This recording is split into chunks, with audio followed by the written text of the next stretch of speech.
Hi, I'm Elena and this is the Immigration People's Autocomplete Answers. Wow, in a blink of an eye, we've come to our 4th episode of this Autocomplete Answers series. It shows that the general public is very curious about this little red dot called Singapore and its immigration options. So let's see where today's questions will bring us to. Now let's see what's the first question. Okay, does Singapore permanent residency expire? Well, technically, your Singapore PR status will not expire, but every PR holder in Singapore will be given this document called the Re-Entry Permit, or REP in short. So REP is given to PR to ensure that you retain your Singapore PR status while you are outside of Singapore. So your REP is renewable every 5 years, and if you were to travel with an expired REP, or if you were to enter Singapore again with an expired REP, you will lose your Singapore PR status. However, if you don't travel out of Singapore, you're constantly in Singapore the whole time, you will not lose your Singapore PR status. Does Singapore give permanent residency? Well, the short answer is yes, of course. If not, the immigration people may not even be here in the first place because we started out as offering Singapore PR application services to clients. Now, it's actually quite important that Singapore gives out PR status to foreigners who are already localized, been contributing to Singapore for a good period of time, and is looking at sinking roots with their family in this country permanently. Because we have no natural resources and we are quite constrained in space, we're constantly trying to look out for foreign talent who can continue to supplement our local workforce. And of course, again, for those who can integrate, we also want to grant them the PR status. How long does it take to become a Singapore permanent resident? Well, this really depends on the scheme that you are applying for your Singapore PR and under what circumstances and profile that you come to Singapore. So let's say if you are in Singapore on a work visa, S-Pass, employment pass, personalized employment pass, or entrepreneur pass, technically you can apply for Singapore PR after 6 months of working here. But of course, this is not recommended for most people, as we would recommend you to spend more time, to get yourself accustomed to our culture, be localized, and to decide for sure that you're here to stay for the long term before applying. Now, let's say if you're here in Singapore because of your Singapore citizen spouse, your Singaporean spouse can actually sponsor you for permanent residency right away, even before you are living here in Singapore. So they have this entitlement to actually sponsor their foreign spouse to become a PR even if they're not physically here. Another example is if you're here to study, alright, and you're on a student visa, you have to be studying in a local school and pass a national exam. Alright, lived in Singapore for at least 2 years before you're entitled to apply for Singapore PR under the foreign student scheme. Another example that I can give is if you're a very successful, entrepreneur or investor and you wish to become a Singapore PR through the Global Investor Program that's fronted by the Economic Development Board of Singapore, you don't have to be here in Singapore to apply. You can immediately submit an application, through one of the investment options. But that said, the application process will take about 6 months to a year of waiting time.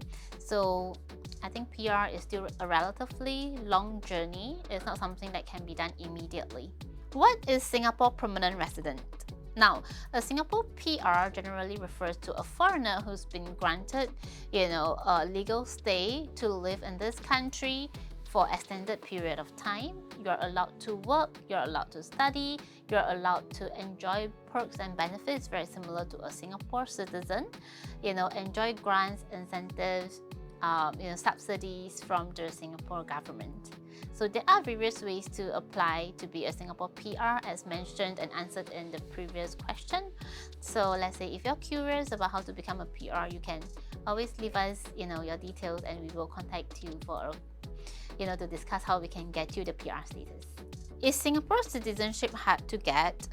I would say yes, as compared to many other, European countries or small island countries out there, because Singapore citizenship is not something that it can be bought with money or just by completing X number of years here in Singapore, because the government actually take a very holistic approach when evaluating every citizenship applicant, and there's a broad set of factors and criteria you need to fit into, and one of them is actually your social integration initiatives and efforts.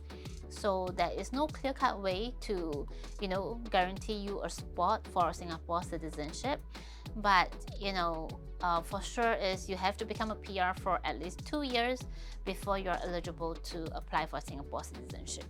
Alternatively, let's say if you are a child of a Singapore citizen, then your parents can also sponsor you for Singapore citizenship, provided you are still unmarried and under the age of 21 years old. Now, of course, if you're wondering if there are certain profiles or type of people who are in a more favorable situation or position to get Singapore citizenship, I would say yes, there are, especially if you are from our neighboring countries, like you're a Malaysian or Indonesian. It's actually easier for you to integrate and get accustomed to our culture. So for example, Kay, our co-founder and my business partner, the director of the immigration people too, she got her citizenship in first try. But it's not without some wait, because she waited 18 months before she get her citizenship approved. But of course, at the same time, Kay is not only a Malaysian Chinese, but she also has a lot of ties to Singapore. Her son is a Singapore citizen. She is the boss of a company of 15 people, local Singaporeans and PRs. She has made her contributions through working at Singapore Airlines and setting up her own business, so on and so forth. So yeah, again, it really depends on your individual merits and contributions and how you have been building your life here in Singapore. But let's say if you are really sincere in becoming a Singapore citizen, of course you can speak to us and we will guide you on how to achieve, the characteristics and traits that the Singapore government would like to see in today's citizenship candidates. Is Singapore citizenship worth it? Now, this one really depends on your personal preference. I cannot speak for everybody, but I do know that there are a lot of foreigners who wish to attain a Singapore passport, Singapore citizenship. So there are many perks and benefits to Singapore citizenship. For example, Singapore's passport is the world's strongest passport, so it allows you to travel visa-free to more than 190 countries worldwide. Generally, we are also a very safe, stable, secure country, who's free from natural disasters. And I think the career prospects here are good, and if you're looking at raising your family in a safe place with good education, decent healthcare system, then yes, Singapore citizenship is definitely worth it. I think at the end of the day, you know yourself best and you will decide for yourself which country is the place you want to call home. What is the Singapore citizenship journey?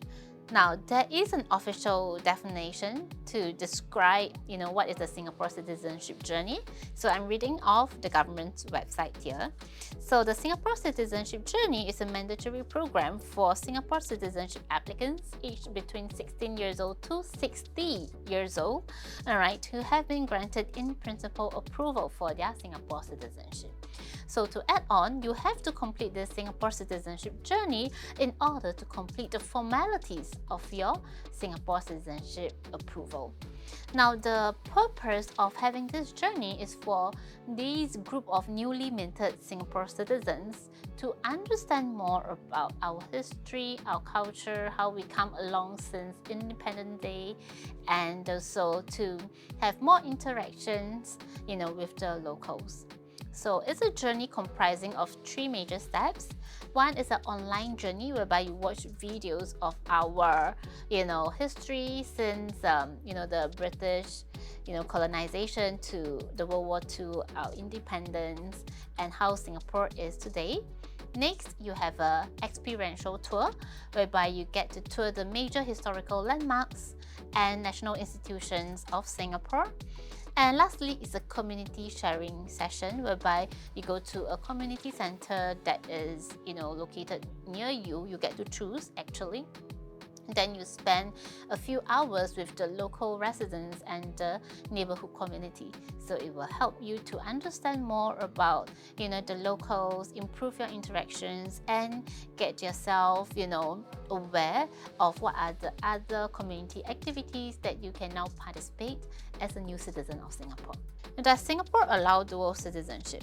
So Singapore is actually one of the group of countries that do not recognize or allow dual citizenship for its citizens.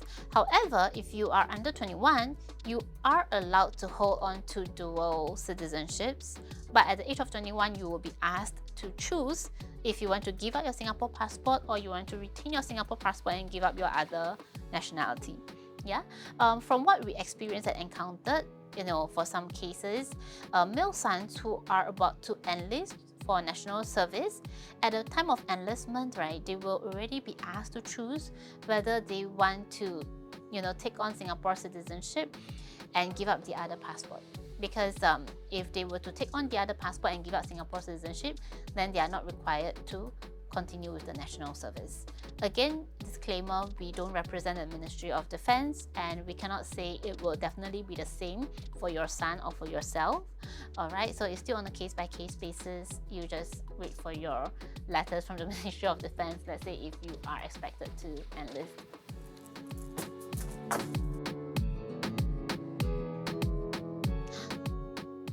Well, and that's all for today's episode. Thanks for joining me today. Now, if you're the one contributing to these questions on Google, I would presume you're probably interested in attaining a Singapore PR or citizenship. So if you want to apply but haven't got the chance to or don't know how to start, you can always speak to our team and we will be more than happy to assist you. Immigration professionals, like the immigration people, we know exactly what we're doing and know how to actually present your profile in the best foot forward for the government to consider you above the other candidates who's applying and competing with you. Now, if you have more questions that Google haven't asked, you can always leave them in the comment section below and we will be more than happy to address them for you. Now, click on the subscribe button, like and share if you haven't done so, and I'll see you in the next episode. Bye!